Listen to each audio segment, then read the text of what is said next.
3프로가 진행하는 울림있는 심층 인터뷰 3프로 TV 퇴근길 라이브 4월 1일 저녁 순서 시작하겠습니다.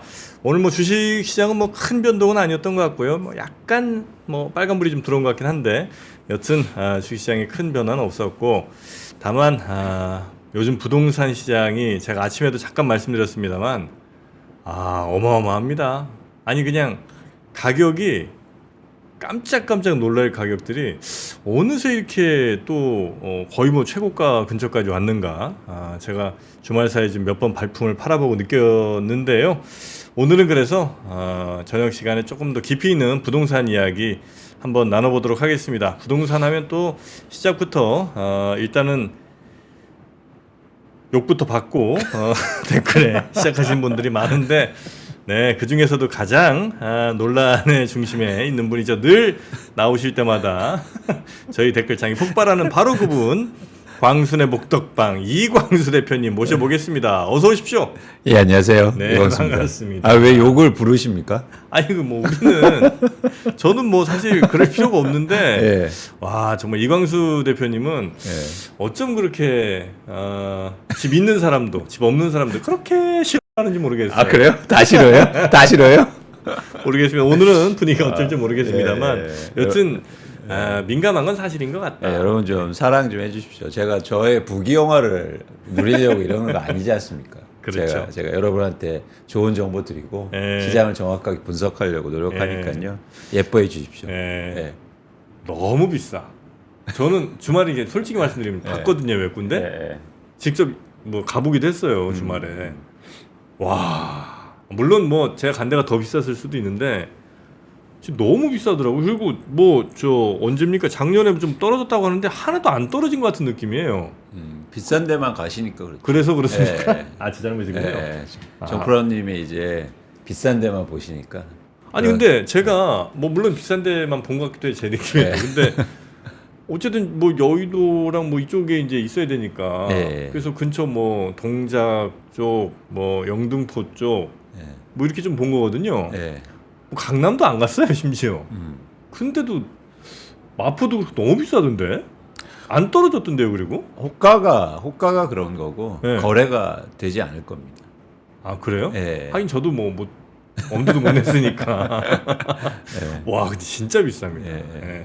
물론 뭐 좀 지역 부동산은 또 다른 뭐 분위기일 수는 있겠습니다만 하여튼 제가 주말에 느낀 아주 단편적인 느낌만 말씀드리면 굉장히 비싸다는 거고. 그래서 부동산이 되게 힘들어요. 뭐냐면 이렇게 예를 들어서 주식은 저희가 실물 자산이 아니기 때문에 뭐 데이터라든지 아니면 피상적으로 저희가 이렇게 분석하는데 부동산은 여러분들이 직접 보고 판단하고 이럴 어떤 그 기회가 있잖아요. 그러다 보니까 체감과 시장의 움직임이 좀 괴리될 가능성이 있죠.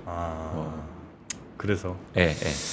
좋습니다. 하여튼 뭐 제 느낌은 뭐 이 정도로 마무리하고 일단 전체적인 시장 그리고 뭐 서울 부동산 시장 또 지역의 뭐 부동산 이야기들 한번 좀 나눠 보도록 하겠습니다. 지금 전체적인 시장은 어떻게 가고 있는 겁니까? 일단 시장을 말씀드리기 전에 사실 지금 저는 굉장히 중요한 시장이라고 봐요.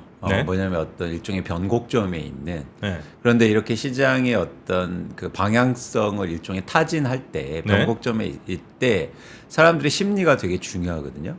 근데 심리를 좌우할 수 있는 게 그러니까 지속적으로 영향을 못 미치지만 단기적으로 영향을 미치는 건 사실 언론이잖아요. 뭐 전문가들 이야기고 특히 언론에서 뉴스가 많이 나오는데 그래서 뉴스 얘기를 조금 앞에 얘기를 드려볼까 해요. 한국의 부동산 뉴스가 얼마나 어처구니 없는지 그 얘기를 좀 해드릴까 합니다. 그러니까 몇 가지 예를 말씀드리고 싶은데요. 저는 예를 들어서 이거죠. 그러니까 저희는 뉴스라는 게 되게 정확하게 생각합니다. 특히 경제 뉴스는요.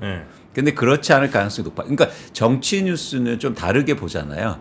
뭐 이게 왜곡될 수도 있고, 그래서 이제 비판적으로 읽는데 경제 뉴스는 저희가 비판적으로 읽기가 좀 힘들어요. 왜냐하면 숫자로 얘기하고, 그렇죠. 또 거기에 어떤 의도가 있는 걸 잘 파악하기 힘들거든요. 그래서 대부분 경제 뉴스, 특히 부동산 뉴스는 많은 분들이 그냥 받아들인 경우가 많죠. 그래서 저희가 오히려 그렇기 때문에 문제가 더 일어나는데 예를 들어서 하나 보여드릴게요. 제가 막 다 말씀드릴 수는 없으니까. 그러니까 제가 준비해온 이 PT를 한번 보시면 오늘 GTX A 노선이 개통되지 않았습니까? 아, 오늘이에요? 예, 오늘 한 2만 명이 사용했다고 하는데요. 이런 인프라가 일단 개통되면 제일 먼저 나오는 얘기가 관심 있는 게 부동산 가격이죠. 그렇죠? 그렇겠죠. 네, 네. 그렇죠. GTX 통과 이제는 개통됐으니까 부동산 가격 많이 오르는 거 아니냐. 예. 근데 거기에 딱 맞춰서 뉴스가 나옵니다.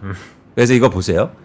경기도 화성시 GTX A 노선 개통을 앞두고 갭 투자가 증가하고 있다. 갭 투자는 건 전세를 끼고 사는 수요죠. 그래서 그러면 투자 수요가 크게 증가하고 있다는 거죠. 네. 그래서 맥락상으로 이해가 됩니다. GTX가 뚫렸으니까 쉽게 말해서 가서 투자하는 사람들이 많아진다. 그럼 집값이 오르겠다라고 자연스럽게 연결되는 거예요. 근데 이렇게 주장을 했으면 근거를 제시해야죠. 네. 근데 근거가 어떤 거냐면 이거 잘 보세요. 올해 1월부터 3월 초까지 전국에서 갭 투자가 가장 많이 이루어진 지역이 경기 화성시로 집계되었다라고 건수로? 합니다. 예, 예. 그렇죠. 예. 그래서 전국의 갭 투자가 많은 지역에서 화성시가 동탄이 가장 많이 갭 투자가 이루어졌다는 거예요.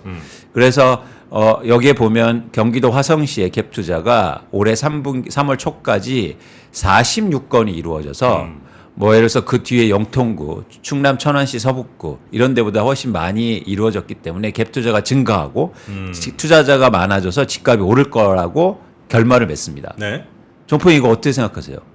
그럴 수 있죠. 뭐 GTX-A 개통 앞두고 어쨌든 호재가 터졌으니 뭐 갭이 이렇게 많이 벌어지지 않은 상황이면 그런 갭 투자에 나서는 투자자들이 있을 수 있죠.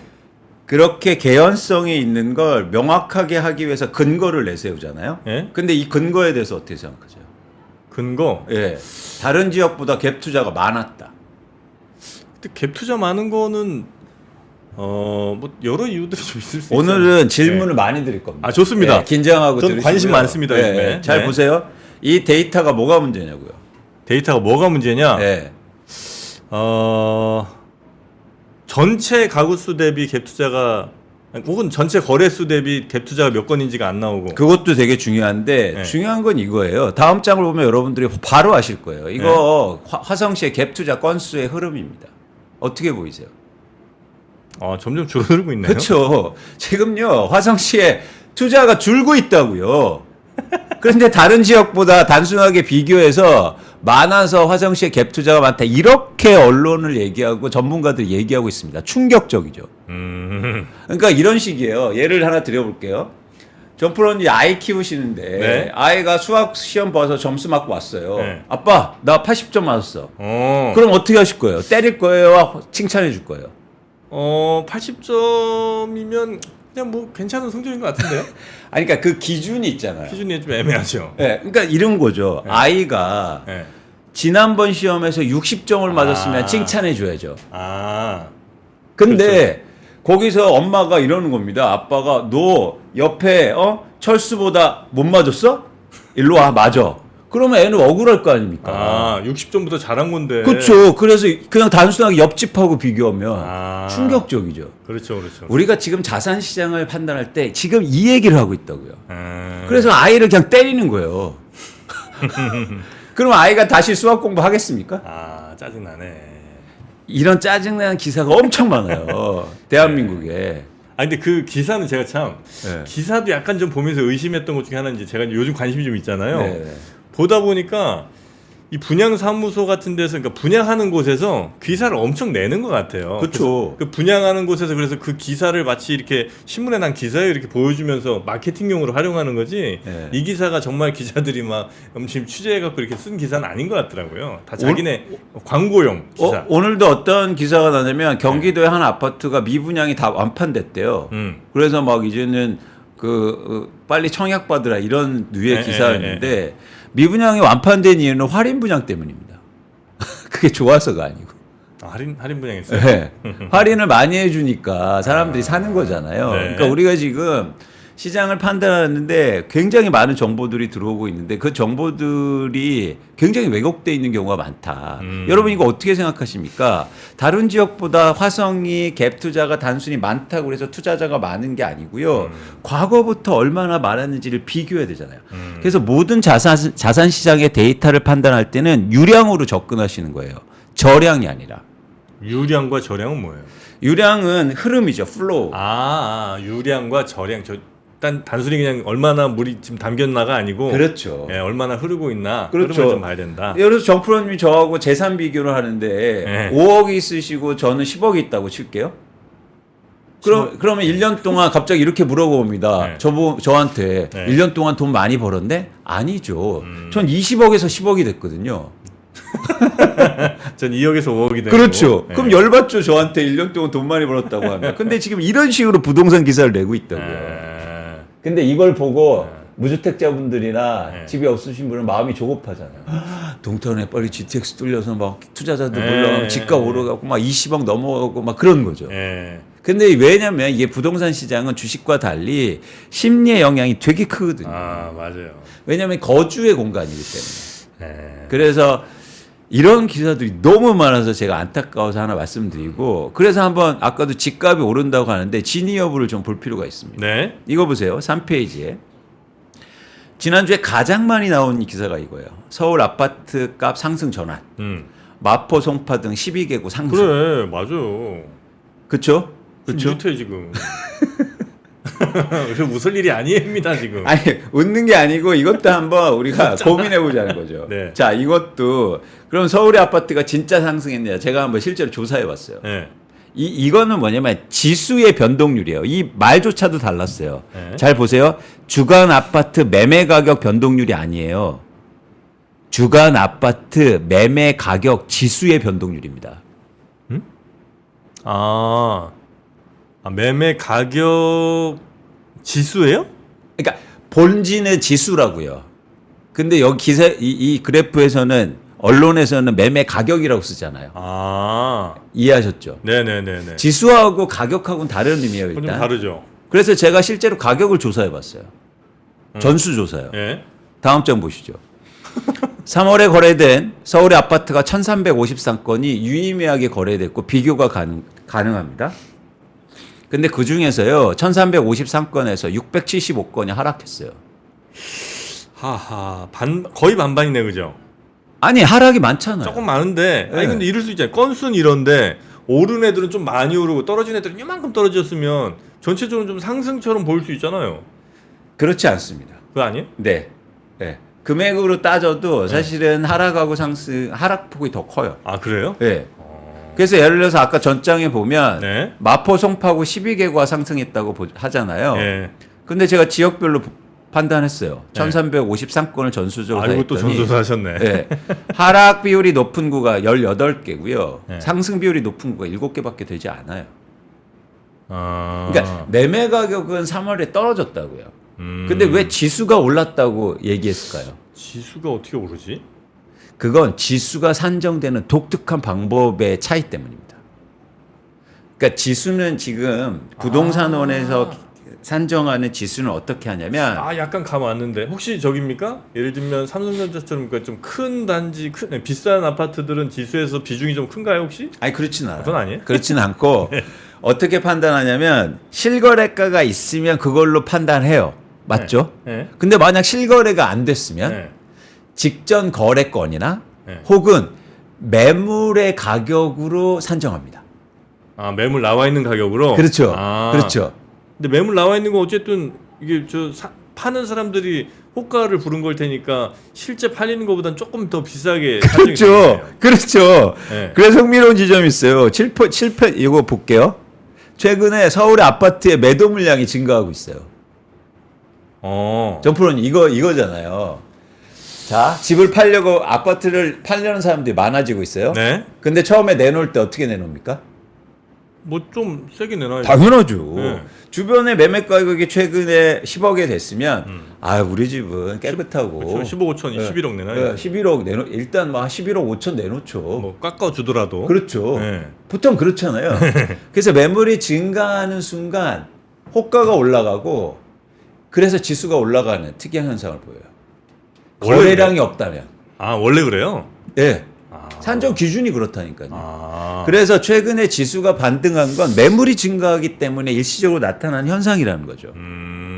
실제로 가격이 올라서가 아니라. 아, 그렇습니까?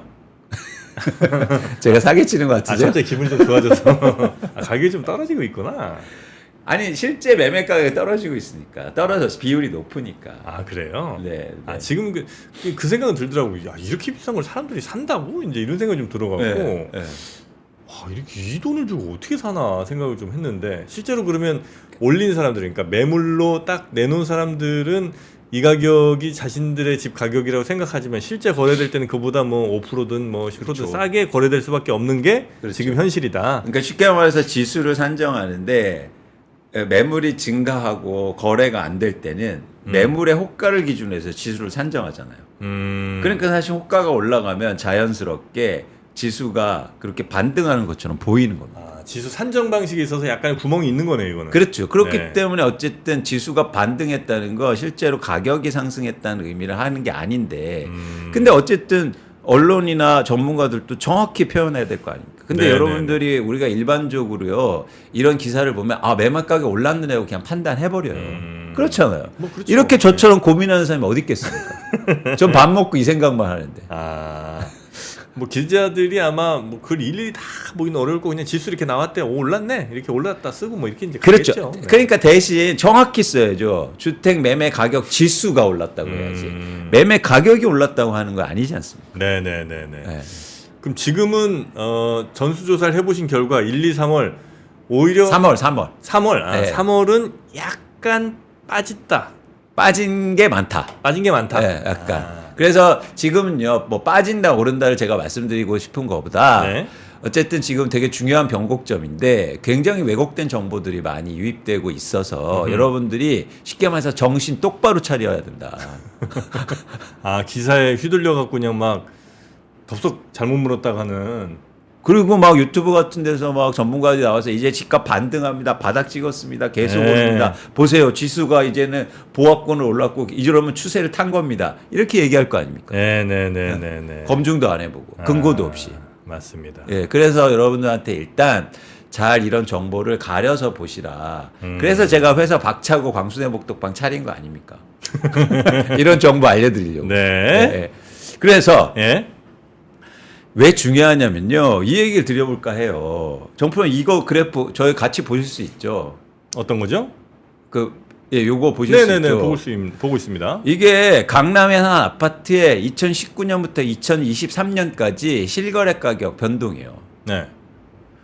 근데 되게 충격적이지 않습니까? 어디지? 아 가격의 변동폭이 되게 크죠. 그러네요. 그렇죠? 그러니까 이게 강남 불패도 없고요. 지금 한국의 부동산 시장이 이런 상황이에요. 아니 또 올라가잖아 이렇게. 아니 올라갔다가 또 떨어질 수도 있잖아요. 지금 판이 끝난 게 아니지 않습니까? 안 떨어질 것 같은데. 그건 차치하고 네. 제가 드리고 싶은 여튼 말씀은 변동폭이 크다. 예, 예를 들어서 24억으로 올랐다가 16억으로 빠지지 않습니까? 네. 그렇죠? 2년 만에. 그렇죠? 네. 한 아파트예요. 똑같아요. 네. 근데 정포연님 궁금하지 않으세요? 뭐요? 안 궁금하세요? 여기서 이거 보면서? 어떤 거요? 가격이? 제일 궁금한 게 뭡니까? 이게 같은 평수예요? 예. 근데 왜 이렇게 차이가 나는 거예요? 층수 때문에 그런가?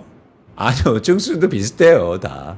그래요? 큰 차이가 안 나요. 전문을 그리고 많이 시켰잖아요. 그러니까 여러분도 같이 보시기에 네.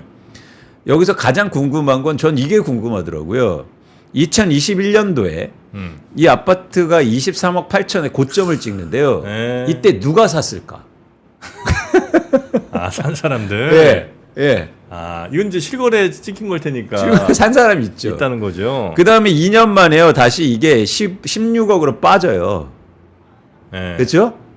16억으로요. 그때 누가 샀을까 또? 이거 궁금하지 않습니까? 선수가 샀겠지. 23억 8천은요. 23억 8천은 이제 저 같은 어리버리 애들이 사고. 포모에 뭐 두려운 사람들만. 나 혼자 이거 난 놓치는 거 아닌가? 지금 아니면 큰일 난다. 영끌에서. 아닌가요? 그거 제가 마음속까지 알지 모르겠지만 네. 어쨌든 이 높은 가격에 사고 낮은 가격에 산 사람을 제가 조사해 봤습니다. 진짜요? 예. 어떻게 조사해 이걸? 다음 장 보시죠. 예? 일단 16억 원에 산 사람은 이 아파트를 산 사람 마이클입니다. 뭐예요? 마이클. 예. 네. 그리고 23억 8천만 원에 산 사람은 제임스예요.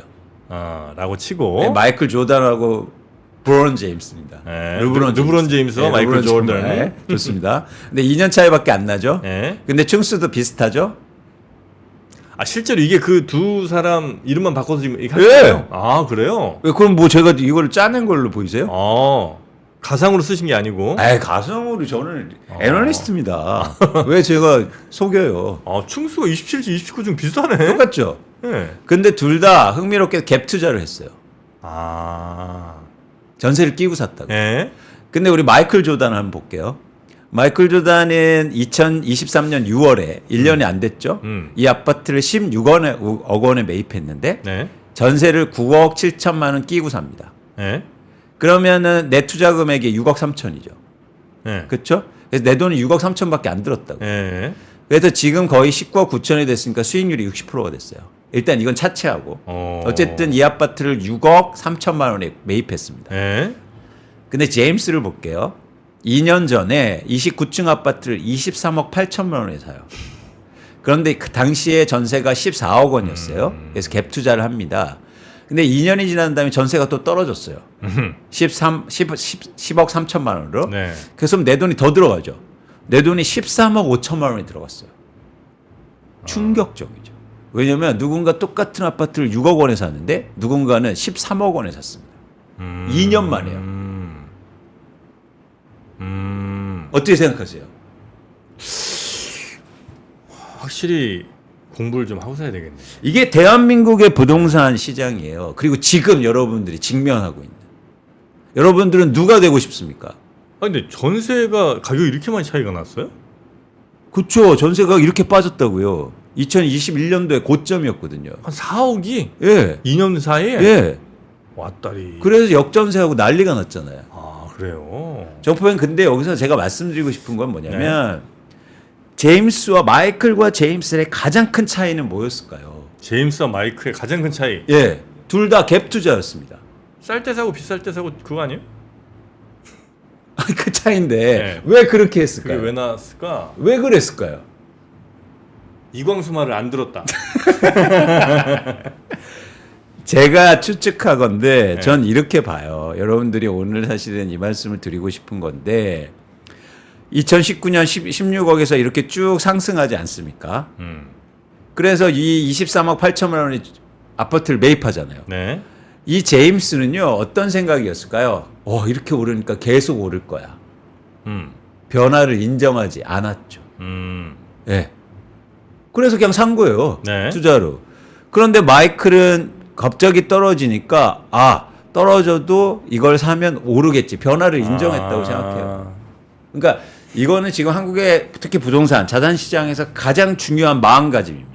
변화를 인정할 거냐 말 거냐. 네네네네. 자, 지금은요 이렇게 다시 올랐어요. 여러분 어떤 변화를 생각해 볼 시점일까요? 계속 오를까요? 아니면 떨어질 수 있다는 마음을 갖는 게 마이클의 마음일까요? 제가 강요하는 건 아닙니다. 네. 어쨌든 지금에서 우리가 지금 자산 시장에서 이런 불확실한 시기에 가장 중요한 건 변화할 수 있다는 걸 생각하셔야 된다. 아니면요 이 같은 아파트를요 13억 원 5천만 원에 살 수도 있다는 거예요. 차이가 얼마나 납니까? 무려 7천만 원 이상이에요. 아니 7억. 네네네. 똑같은 아파트를요. 이제 예를 들어서 지금 어쩌면 이 16억에 산 사람 마이클은 거의 저점이 잘 잡은 거잖아요. 예. 반면에 23억 8천에 산 제임스는 정말 고점에 잡은 거잖아요. 그렇죠. 근데 지금 현재는 얼마냐? 19억이잖아요. 네. 그러면 16억에서 19억, 19억에서 23억 보면 어쨌든 아파트 가격이 막 큰 급락만 오지 않는다고 친다면 지금 정도면 우리가 선수가 아니니 요 정도는 괜찮은 거 아닌가? 이런 생각을 할 수 있는 거 아닙니까? 16억 그럴 수 있죠. 바닥 그걸 어떻게 잡아요? 그건 여러분들의 판단이에요. 예. 판단이에요. 그런데 저는 예를 들어서 시장을 판단하고 여러분들한테 권유할 때 이렇게 얘기할 수는 없잖아요. 여러분 그냥 대충 사세요. 예? 뭘 이렇게 고민합니까? 내 집 사는데. 제가 그렇게 말씀드릴 수는 없죠. 그래서 제가 이걸 기반으로 해서 변화를 예측하면 그 변화에 대해서 여러분 고민하시고 그 변화가 실제로 올 건가 말 건가를 한번 판단해 보시라는 거죠. 예, 근데 말씀하신 것처럼 그렇게 보니까 약간 지금이 과연 그렇게 갈 거냐 아니면 밑으로 갈 거냐 약간 변곡점에 있어 보이지 않습니까? 굉장히 중요하지 않습니까? 네. 그래서 앞으로 특히 올해 상반기가 굉장히 중요한 시장이에요. 올 상반기? 지금 이제 4, 5, 6이잖아요. 네.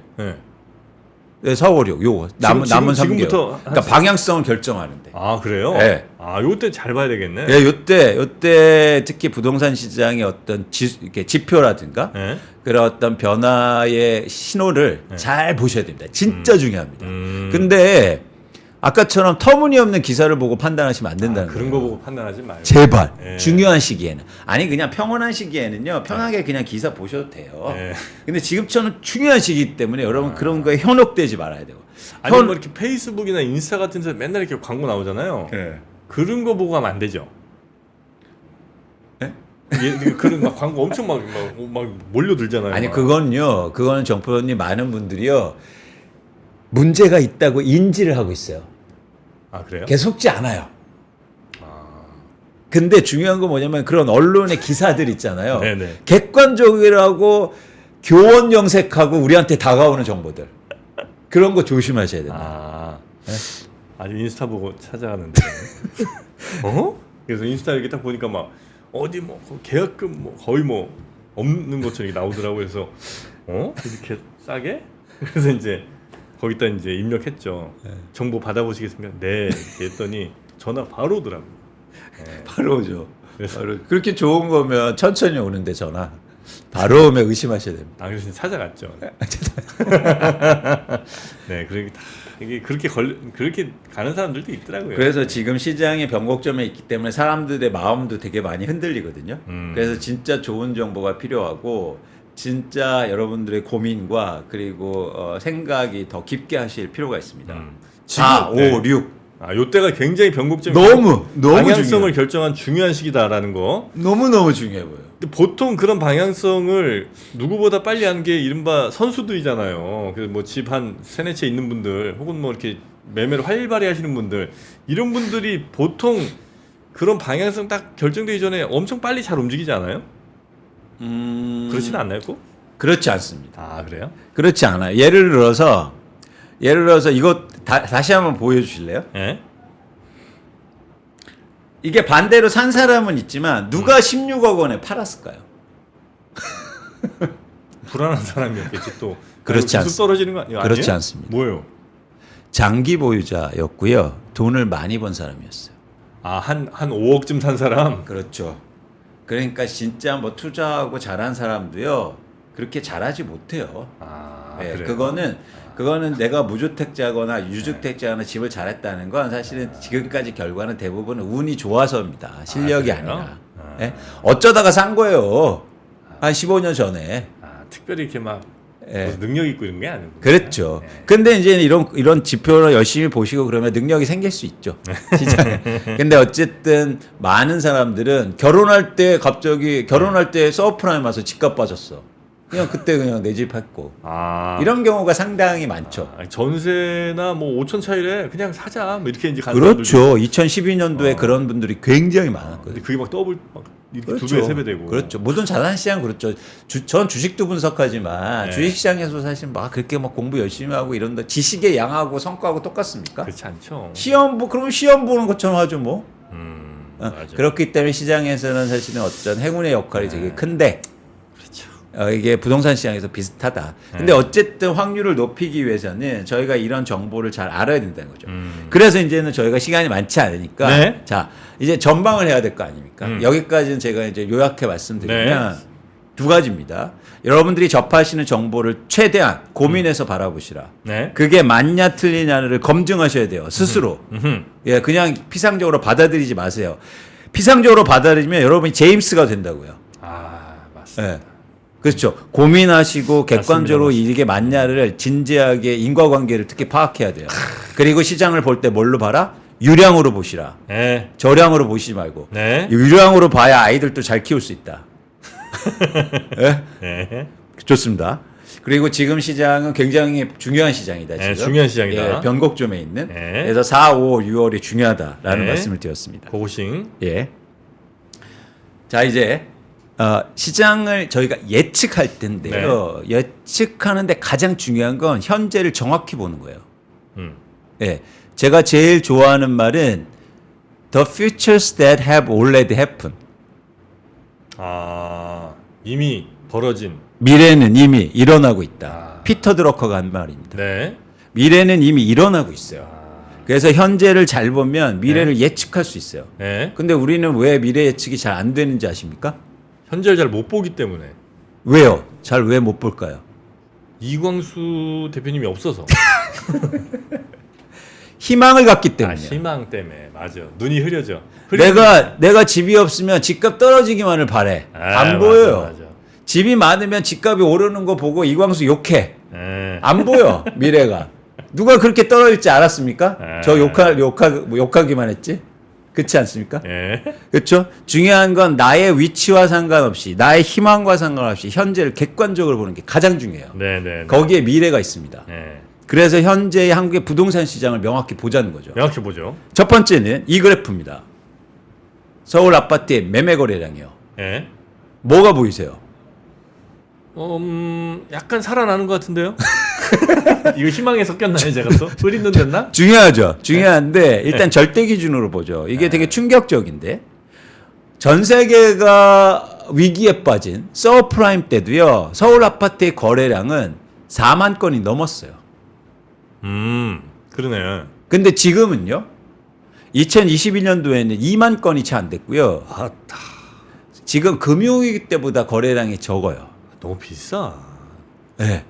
근데 말씀하신 것처럼 왜 거래량이 이렇게 줄어들었을까요? 비싸서. 맞습니다. 네. 비싸서 결국에는 어떻게 되냐면 수요가 줄었어요. 살 수 있는 사람이 없어요. 맞아, 이거 한번 보실까요? 최근에 떨어져서 약간 지수가 상승하긴 했지만 보시는 그래프는 서울 아파트 구입 물량 지수라는 구입 물량 지수는 뭐예요?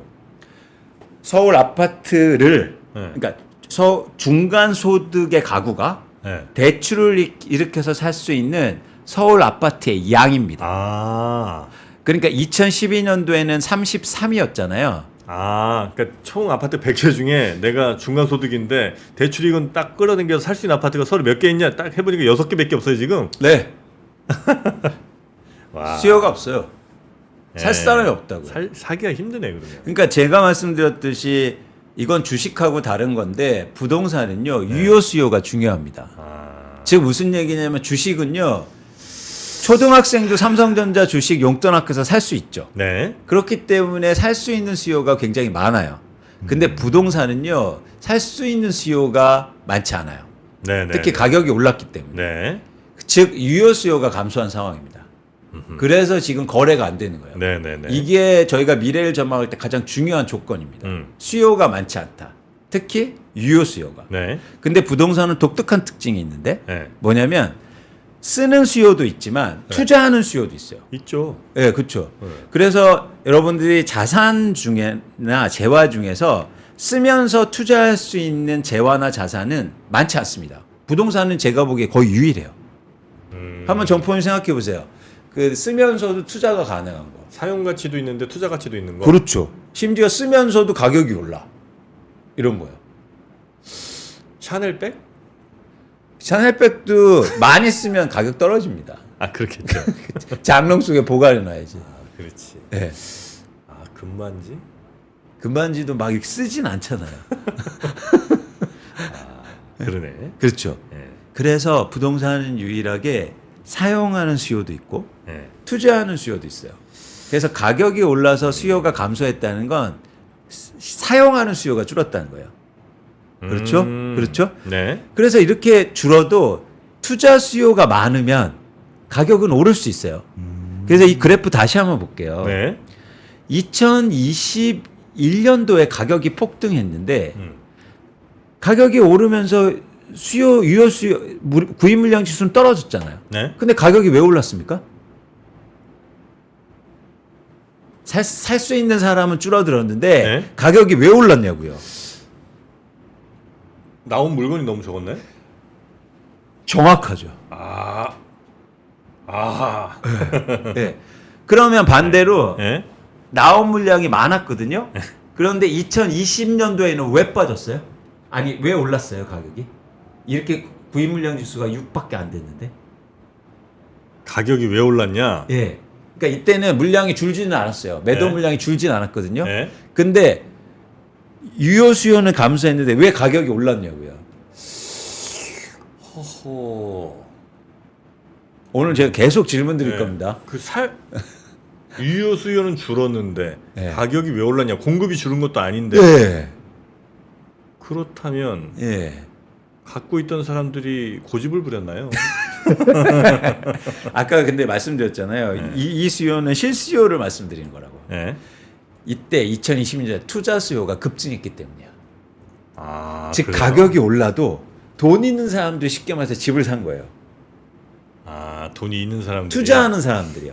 투자하는 사람들이 왜 집을 샀을까요? 집값 상승의 기대감이 높아가니까. 네네. 가격이 오를수록 수요가 더 증가한 거죠. 이게 자산 시장의 독특한 특성입니다. 모든 재화의 가격은, 그러니까 모든 재화의 수요는 대부분 가격이 오르면 수요가 줄어들잖아요. 그런데 투자로 이루어진 자산은 가격이 오르면 수요가 더 증가합니다. 주식도 약간 좀 그렇죠. 주식은 철저하게 그렇죠. 네. 왜냐하면 주식은 사용 가치가 없잖아요. 그래서 투자로 움직이기 때문에 미래의 가격이 중요한 거죠. 네. 그래서 결국엔 이렇게 가격이 올라도 가격은 더 오를 수 있어요. 왜? 네. 투자 수요가 있으면. 그렇죠? 네. 그래서 일단 지금은 실수요가 감소한 상황인데 투자 수요를 판단하는 게 중요하잖아요. 그래서 투자 수요를 또 봤다는 거예요. 13페이지에 보시면. 투자 수요가 이거 보시면 서울 아파트의 갭 투자 건수인데요. 과거에 2, 3천 건의 갭 투자였는데 지금은 3월에요. 100건이 채 안 됩니다. 투자하는 사람도 이제 투자하지 않아요, 집을. 갭 투자가 이렇게 줄어든 건 진짜 역대급이네, 이것도. 네. 네. 그러니까 가격이 올라서 실수요도 감소했고 그 다음에 미래 가격 상승에 대한 기대감이 적으니까 투자하는 사람도 줄고 있단 말이에요. 그래서 거래가 안 되는 거예요. 네. 그런데 공교롭게도 이 시점에는 수요가 부동산은 수요가 없다고 해서 가격이 빠지진 않습니다. 그렇잖아요. 네. 언제 빠집니까? 공급이 막 많아질 때? 그렇죠. 네. 갖고 있는 사람들이 싸게 팔 때. 내던질 때. 그렇죠. 네. 그러니까 그 사람들이 사는 사람 없다고 그래도 나는 안 팔어. 그 가격에. 네. 그러면은 안 빠질 거 아니에요. 그렇죠. 그래서 수요가 일단 감소한 상황에서 지금은 거래가 안 되고 가격이 계속 왔다 갔다 보합권인 거예요. 그런데 아까도 잠깐 보여드린 그래프지만 네. 최근에 서울의 아파트 매도 물량이 계속 증가하고 있다는 거죠. 이건 뭐냐면 가격 하락의 전조라고 보는 겁니다. 이렇게 늘어나다가 어느 정도 이제 버틸 수 있는 상황을 넘어서게 되면 그때부터는 툼에 나오는군요. 투매라기보다 이런 거죠. 이런 거죠. 집을 내놓을 때 아까처럼 매매 가격보다 높게 내놓죠. 호가를. 그런데 내놨는데 수요가 없잖아요. 네. 집 보는 사람이 없어요. 네. 그럼 어떻게 합니까? 가서 사장님 왜 이렇게 집 안 보러 와? 네. 그러면 죄송합니다. 제가 약간 중독증이 있어서 왜 이렇게 안 보러 와 그러면? 왜 이렇게 안 보러 와 그러면 좀 그 가격에 누가 사? 네. 그러면 어떻게 합니까? 그러면 5천만 원 내려볼까? 네. 이러는 거죠. 네. 그래서 매물이 증가하는 건 가격 하락의 일단 전조고요. 이게 거래가 안 되면 가격이 호가가 떨어지면서 가격이 떨어질 가능성이 굉장히 높아 보여요. 네네네. 그래서 저희가 매물의 증가 네. 그리고 수요의 감소를 전망하면서 향후로 가격 하락폭이 커질 수 있다라는 전망을 하는 근거입니다. 네. 예. 자 일단 뭐 그럴 것 같긴 해요. 그런데 근데 이제 반론을 해주세요. 네, 네. 떨어질 것 같은 느낌은 좀 드는데 지금 맨 이제 저희가 듣는 얘기가 야 서울 아파트는 이제 저 분양 물량 아주 씨가 말랐다. 그 다음에 좀 있으면 금리 인하된다. 그 다음에 어디 뭐 재건축 들어가면 거기 이사할 사람들이 갈 데가 없다 등등등. 네. 요런 얘기 듣다 보면 또 떨어질 수가 없을 것 같은 느낌이 자꾸 들거든요. 그러니까 그게 뭐 제가 일일이 다 반론을 할 수는 있지만 네. 시간의 제약상으로 제가 한 말씀만 드릴게요. 네. 이거 보세요. 아까처럼 지금의 무슨 얘기가 있냐면 이런 거죠. 지금 건설사들이 미분양 나고 부동산 PF 때문에 건설사가 망하고 있잖아요. 네. 시행사고. 네. 그러면 당연하게 어떤 과정이 일어납니까? 분양을 못 하죠. 네. 그러면 아파트 공급이 감소해서 네. 지금 분양을 못하면 2, 3년에 입주가 안 되고 입주가 안 되죠. 그러면 공급이 부족해서 집값이 폭등할 거다. 자연스럽게 연결이 되죠. 네. 그리고 여러분이 생각하신 것처럼 너무 당연하게 생각돼요. 그렇죠. 근데 제가 아빠 서두에 전제해 드렸죠. 당연한 건 무조건 의심해라. 네? 의심을 한번 해볼까요? 네. 자, 이 기사를 보세요. 이건 2009년부터 2010년도의 부동산 기사입니다. 보세요. 이거 국토부 장관 이름만 빼고 지금하고 똑같아요. 그렇죠? 2, 3년의 주택 공급 대란. 정종환 국토장관 3년 후 주택 부족할 수 있다. 주택 허가 면적 10년 만에 최저. 2, 3년 후 주택 부족 현상 올 수도. 주택 공급 급감 여파. 2011년 입주 대란 오나. 내년 입주 공급 대폭 감소. 시장 불안 클 듯. 주택 공급 부족. 내년 집값 오른다. 지금 앞으로도 이 얘기들 계속 나올 거고. 그러면 우리는 이거는 과거의 일이기 때문에 검증이 가능합니다. 2, 3년 후인 2012년과 13년도에 집값이 어떻게 되는지 보면 되잖아요. 그렇죠?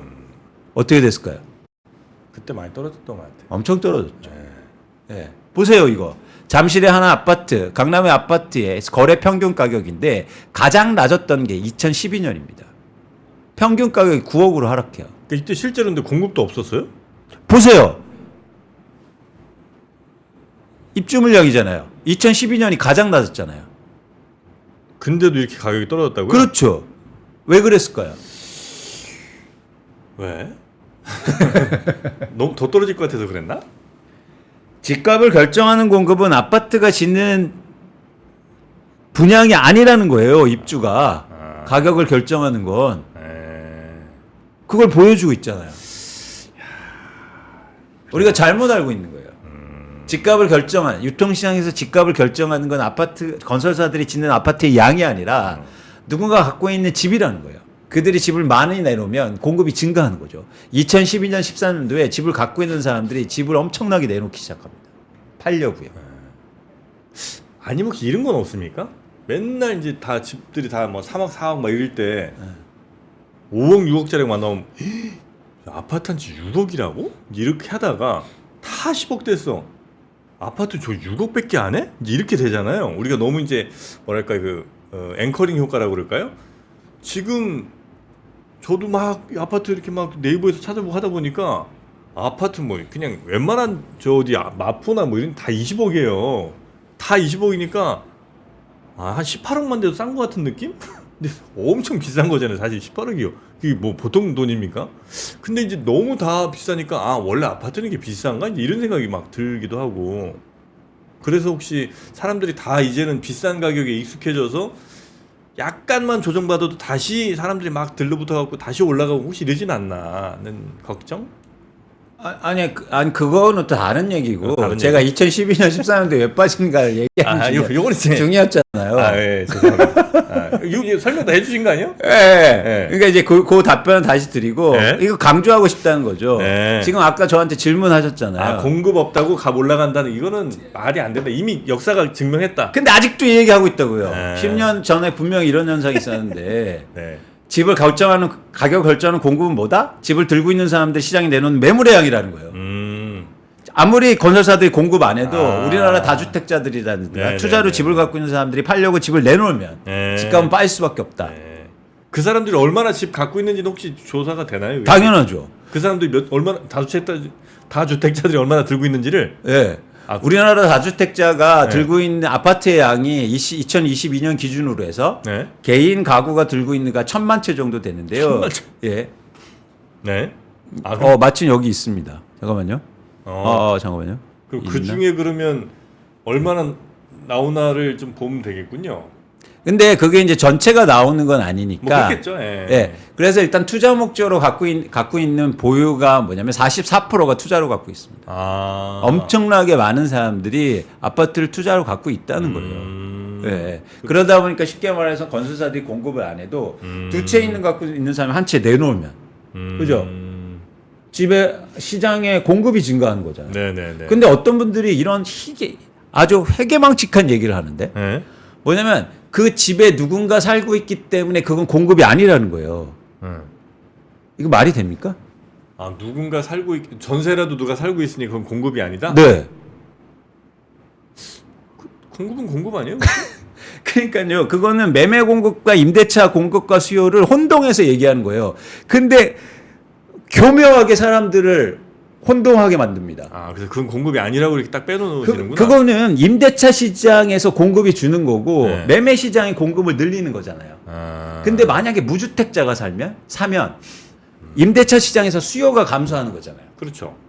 그러니까 너무 이거 산수인데 그냥 단순하게 이렇게 얘기해요. 그건 공급 아니래요. 누군가 그 집에 거주하고 있기 때문에. 이거는 제가 어떻게 반론을 할 수가 없습니다. 너무 어처구니없는 일이라. 자, 그래서 자, 이제 빨리 전망해야 돼요, 우리. 전망했습니다. 아, 끝난 거예요? 예. 네. 아. 전망했잖아요. 수요가 감소했고 네. 매물이 증가하고 있다. 근데 초기에는 사실 가격이 하락하지 않는다. 가면 갈수록 매물을 갖고 있는 사람들이 가격을 낮출 거고 네. 그러면 하락이 커질 수 있다고 보는 겁니다. 아. 예. 그게 되게 단순한 거예요. 올해 하반기 혹은 내년? 시점은 모르죠. 시점을 알 수 없지만. 시점은 모르죠. 그래서 저희가 그럼 어떤 변화를 관심 있게 봐야 되느냐. 그러니까 모든 자산 가격은 이렇거든요. 제가 판단하기에는 예를 들어서 저희가 가장 쌀 때를 말한다는 건 네. 가격이 내려간 게 중요한 게 아니라 그 가격부터 올라야 되는 게 싼 거잖아요. 그렇죠. 그렇죠? 네. 자산 시장은 그런 겁니다. 네. 그렇죠? 그러면은 제가 집값이 계속 떨어진다는 얘기를 드리는 게 아니고 집값이 떨어지다가 이제 반드시 오를 거예요. 그럼 그 시점은 언제냐? 이 고민을 해야 되잖아요. 아, 언제 바닥 찍고 올라갈까? 그렇죠. 그러니까 언제부터 다시 가격은 올라갈까? 아. 그러니까 이거는 기준을 달리 보셔야 됩니다. 언제부터 올라갈까? 그러니까 무슨 얘기냐면 많이 빠진다고 해서 올라가는 것도 아니고요. 네. 덜 빠진다고 해서 안 올라가는 것도 아니에요. 여러분 이 기준을 꼭 아셨으면 좋겠어요. 정부가 빚내서 집 사라고 한다. 그거는 딱 한 번 있는 일인가요? 아니요. 그거는 상관관계일 뿐이었지 인과관계는 아니었어요. 아, 그래요? 집값이 충분히 떨어지고 엄청나게 위기니까 그냥 그렇게 얘기한 것 뿐이에요. 아, 그래요? 그게 원인이 돼서 집값이 오른 게 아니고. 입주 시에 냉장고 막 줘. 아닌가 그것도? 아니 그래서 오늘 누가 제 친구가 집값 바닥을 예측한 10가지를 보내왔더라고요. 네. 뭐 예를 들어서 건설사들 망할 때, PF 터질 때, 뭐 미분양 많아질 때, 사람들이 집값 다 폭락한다고 얘기할 때, 전세 가격 오를 때 여러 가지 얘기하는데 그건 다 제가 볼 때 상관관계만 있을 뿐이라고요. 아. 일종의 원인 이유가 좀 될 수가 있지만 결정적인 건 아니에요. 아, 실제로 그런 현상들이 벌어지는 건 맞으나 그렇죠. 그것 때문에 바닥이라고 할 수 그걸 없는 거고. 구분하셔야 돼요. 네. 겨울 예를 들어서 저기 봄이 와서 네. 벚꽃이 피잖아요. 네. 벚꽃이 펴서 음. 예를 들어서 여의도에 사람 많은 분들이 오시는 거잖아요. 네. 그렇죠? 그렇죠. 그렇죠. 네. 근데 그러면서 이제는 그 뭐지? 그 아이스크림이 잘 팔리는 거잖아요. 아, 거리에. 그렇죠. 거리에? 아, 근데 봄이 왔으니까 아이스크림이 잘 팔린다 이거는 아니라는 거죠. 그렇죠. 예, 그렇죠. 그렇죠. 예. 예. 그래서 상관관계와 인과관계를 이제 구분하셔야 되는데 네. 그런 차원에서 중요한 건 뭐냐면 네. 결국엔 이 어떤 그 자산 시장에서의 지표의 변화를 잘 보셔야 되는데 네. 결국엔 이런 겁니다. 언제 자산 가격이 가장 싸냐? 그리고 그 시점부터 오르냐면 공급이 많은데 수요도 많아질 때예요. 공급이 많은데 수요도 많아질 때. 예. 이때가 모든 자산 시장의 바닥입니다. 쉽게 말해서. 공급이 많은데 수요가 없을 때 아니에요? 공급이 많고 수요가 없으면 가격이 더 빠진다는 얘기예요. 아, 그렇죠. 아, 근데 충분히 빠졌다는 때는 공급이 많고 수요도 많을 때. 그렇죠. 아. 더 이상의 바닥은 없어요. 그렇겠네요. 그렇죠. 충분히 빠졌으니까 사람들이 사러 들어오겠지. 뭐. 굉장히 쉽지 않습니까? 어렵지 않아요. 예. 예. 파는 사람도 많고 그리고 가격이 내려와서 사는 사람도 많아질 때 예. 모든 자산 가격은 바닥이라고요. 그러면 이 시그널을 어디에서 찾습니까? 공급이 많으면 가격은 떨어지겠죠. 네. 근데 거래가 증가하면 뭐가 바뀌어요? 수요, 바뀌냐? 예, 하는 사람이 많아져요. 네. 그럼 뭐가 바뀌기 시작해요? 마음이 바뀌나요? 뭔데? 거래량이 증가하죠. 아, 거래량. 네. 아, 거래량. 사는 사람이 많아지면 거래량이 증가할 거 아니에요. 네, 그렇겠죠. 네. 그러니까 가격이 이 조건이 중요합니다. 가격이 떨어지거나 안 오르는데 거래량이 추세적으로 증가할 때가 모든 자산 가격의 바닥이라고요. 아, 그럼 뭐 많이 고민할 거 없이 가격 떨어졌는데 거래량 늘어난다면 그때 들어가면 되겠네요. 그렇습니다. 보세요. 네. 보세요. 이거 자꾸 제가 과거를 얘기하는데 10년 전이에요. 2010년, 11년, 12년, 13년에 보세요. 보시는 것처럼 가격이 계속 마이너스였죠. 계속 빠졌죠. 근데 정확히 언제가 바닥이었습니까? 2012년이요. 그러네요. 13년이요. 그 뒤부터 거래량이 증가하잖아요.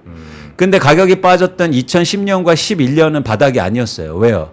거래가 추세적으로 증가하지 않잖아요. 네네네. 그래서 같은 가격이 빠지더라도 거래량을 보시는 게 굉장히 중요합니다.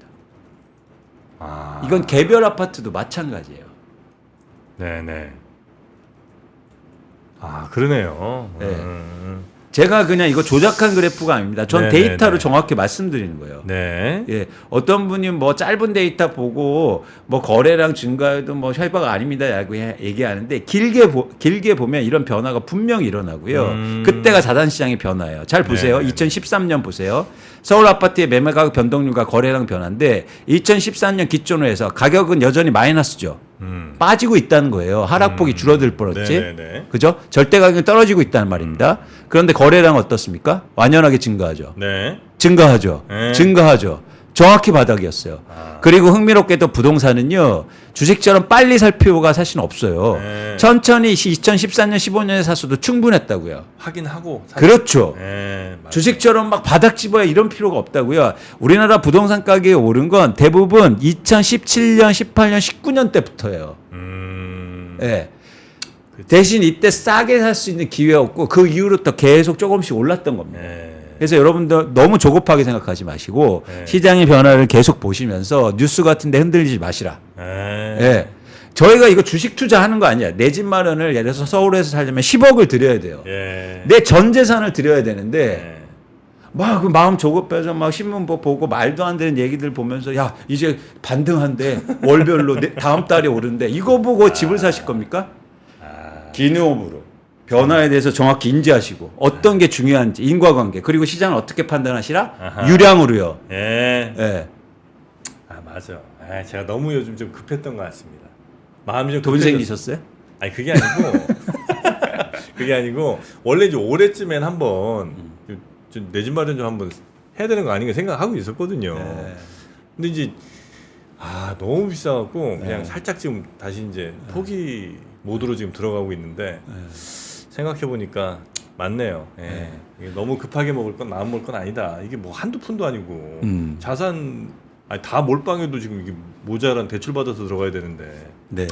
맞습니다. 하나만 더 보여드릴게요. 네. 이거 아까처럼 2009년도 10년도 부동산 기사 하이라이트입니다. 그죠? 네. 공급 부족해서 집값 오른다고 막 그랬어요. 음. 근데 막상 2, 3년 후에 부동산 기사 한 번 더 보실래요?